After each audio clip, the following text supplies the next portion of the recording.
তিনটা জায়গায় যদি কেউ সম্পদ এবং সময় ব্যয় করে, কিয়ামতের দিন ওই জিনিসের হিসাব আল্লাহর দরবারে দেওয়া লাগবে না।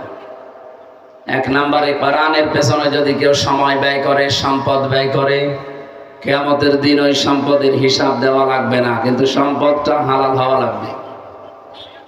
আপনি যদি চুরি করে এনে বলেন যে এই নে, ওটার হিসাব দেওয়া লাগবে না। হ্যাঁ,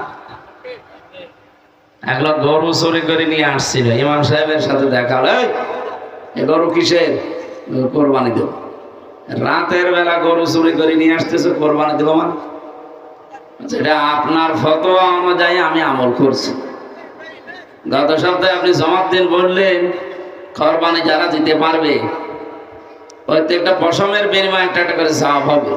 আমি তো গরিব মানুষ, আমার তো সামর্থ্য নেই, এই জন্যে মামার বাড়ি থেকে গরু চুরি করে নিয়ে আসতেছি, কোরবানি দিতে চাই। এরকম বিশাল সওয়াবের কাজ থেকে আমি বঞ্চিত হতে চাই না। ইমাম সাহেব বলছে তো কবিরা গুনাহ হবে।